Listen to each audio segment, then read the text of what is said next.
করে চলে যাও, রোজা রেখে চলে যাও। তারপরে মরার পরে যখন রসুলকে যখন সামনে আনে দিবে, যখন আনার পরে ফেরেশতারা বলবে, আরে বান্দা, একে একে যদি তুমি রসুলের অনুসরণ করে চলো, যদি রসুলকে মেনে চলো, তাহলে তুমি জব দিতে পারবা। তিনি আখির নবী, শ্রেষ্ঠ নবী, তিনি হলেন মুহাম্মদ নবী। তখন তুমি যদি রসুলের সুন্নত মতে না চলো, তাহলে তুমি কেমনে জবাব দিবা রে? হে মুন্সিহাটির মুসলমান, হে বানিয়া সন্তানের মুসলমান, আমি কত যুবক মিলে তো যাই পাই জায়গায় মাহফিল করি বলি, একবার নবীর সুন্নতে নঙ্গিল হও, একবার নবীর সুন্নত মানে চলো। এই যুবকের মাথায় ব্রাজিলের আর্জেন্টিনার কাটিং নিয়ে মানুষ দৌড়ায়। আরে হিন্দুর দল, আরে খ্রিস্টানের দল, আরে খ্রিস্টানের কাটিং দিয়ে দৌড়ায়।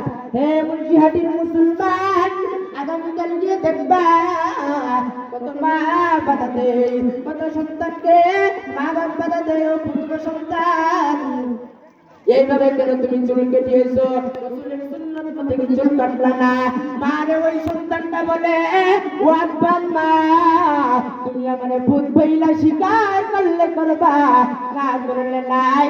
আমি যেভাবে সমাজ চলে ওই কাটিং দিব, কথা বলেন ঠিক না বেটি? আরে মুন্সিহাটির মুসলমান, ও হবিগঞ্জ জেলার মুসলমান, একবার মনোযোগের কানটা লাগাইছিল। নবীর সুন্নতে সুন্নতি হও, নবীর সুন্নতে সুন্নতি হও, নবীর নঙ্গিলে নঙ্গিল হও। বান্দি আর্জেন্টিনার কাটিং নিবানা। খেলোয়াড়দের গায়ে যত নাম্বার জার্সি, এত নাম্বার জার্সি তারা কেড়ে পেরে মা বাপ হলো প্রথম শিক্ষিকা। ওই মা বাপ যদি আল্লাহ সর্বপ্রথম দরিয়া বলবে, ওই সন্তানকে এবারে যাই, মা বাপ কি বলবে? তুমি দুনিয়াতে আমার কথা শুনছে না রে মুন্সিহাটির মুসলমান?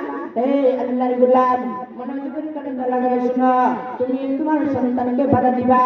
হে দুনিয়ার উম্মত, আল্লাহর গোলাম, নবীর সুন্নত হও। ওই নবী কত দয়াবান নবী, নবীর মতন সুন্দর আল্লাহ দুনিয়াতে কাউকে বানাই না। ইসব নবীর ঘটনাকে শুনছো না রে?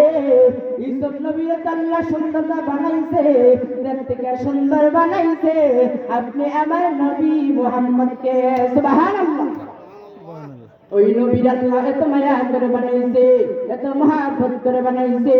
নবীর উপরে ঝড় বৃষ্টি হইছে, নবীর কাফের বেঈমানেরা তারা এনেছে মক্কা থেকে এত কষ্ট করিয়া।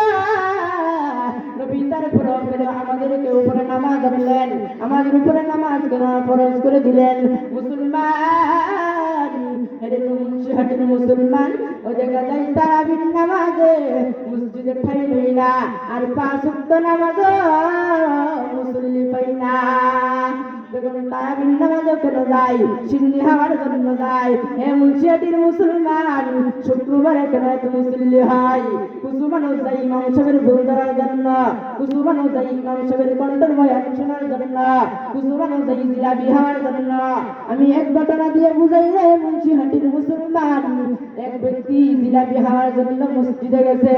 মসজিদে যাওয়ার পরে সে জিলাপি এক ফুটলা লইয়া আরেকটা ফুটলা লওয়ার জন্য আবার আগ্রাইছে। আর দ্বিতীয় ফুটলাটা বগুলের সিভার চুইছে। পেছন দিয়ে এক বেড়া তার বগুলের সিভারটা লইয়া দৌড় মারছে। এই বেচারা একটা হয়েছে না, জুতো হারাইছে, কিলাকিলির ভর্তা ভর্তি হয়েছে। হে মুন্সিহাটি বিতম্বলের মুসলমান, এমন করবা না। তুমি মসজিদে যাইবা, 5 ওয়াক্ত নামাজ আদায় করবা। আল্লাহ বলে, আমার বান্দার বান্দিরে নামাজ আদায় করো, নামাজ তুমি সঠিকভাবে পড়ো।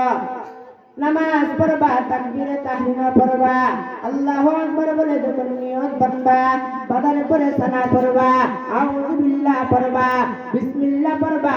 যদি বান্দা তুমি নাই পারো, না পারলে ওই তুমি বাড়ি থেকে নিয়ত করে আমি মসজিদে যাব, মসজিদে যাব, তাহলে তুমি মসজিদে যাবা নামাজের উদ্দেশ্য। আল্লাহ তোমাকে কবুল করে নিছে, আল্লাহ কবুল করে নিছে রে মুন্সিহাটির মুসলমান।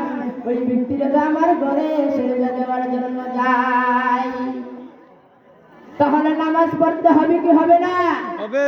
মুন্সিহাটির মুসলমান আগামীকাল থেকে সবাই মসজিদে যান। আপনারা মসজিদে যদি বড় বড় করে থাকেন, আগের কাতারে থাকেন, তাহলে আপনারা বুঝবেন আস্তে আস্তে আপনাদের ভিতরে নবীর সুন্নাতের অ্যাকশন ঢুকে যাইবে।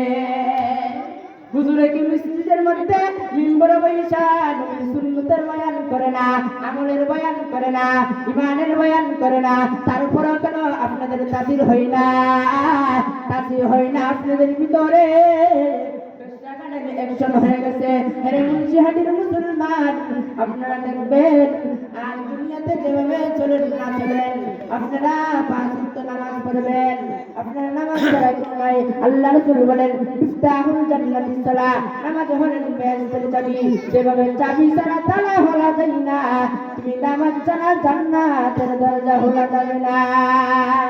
मैं आशिक मौला हूँ मेरा इश्क निराला, मैं आशिक मौला हूँ मेरा इश्क निराला, जुमला जहाँ जिसके तजल्ली से उजाला, जुमला जहाँ जिसके तजल्ली से उजाला। एक बार जुड़े बोलें अल्लाहु अकबर। আল্লাহু আকবার। এই মাহফিল হওয়ার কারণে আপনারা খুশি না বেজার? খুশি। যদি খুশি হইতেন তাহলে মসজিদের মধ্যে তো আপনারা নামাজ যাইতেন, এই মাঠটা পুরাপুরি করে থাকতো। কত মানুষ মসজিদের দোয়ানের মধ্যে যায় ঘুরে বেড়ায়, আর সিন্নি খাওয়ার জন্য প্রধান সিন্নি আসার সময় আপনারা কিছু কিছু দেখবেন মাহফিলের যায় ঢুকে পাশের মধ্যে মুখে প্রধানমন্ত্রী ইউয়া শুনি না, তারপর বাড়িতে যাবো, বাড়িতে যায় ফজরের নামাজ পড়তে যাই, বান্দা বলতে পারে না এমন নামাজি মুন্সিহাটি আছে না নাই? আসসালামু আলাইকুম ওয়া রাহমাতুল্লাহি ওয়া বারাকাতুহু। আল্লাহ পাক যেন আপনাদের সকলকে এরপর আমল করার তৌফিক দান করে, সকলে বলে আমিন। নবীর সুন্নতের মতো চলতে পারে, সকলে বলে আমিন। নবীর লঙ্গিরে মঙ্গল হইতে পারে, সকলে বলে আমিন। আমি এখন আপনাদের সামনে বিদায় নিলাম। ওয়াফিরদা ওয়ানানিল আলহামদুলিল্লাহি রাব্বিল আলামিন। আলহামদুলিল্লাহ।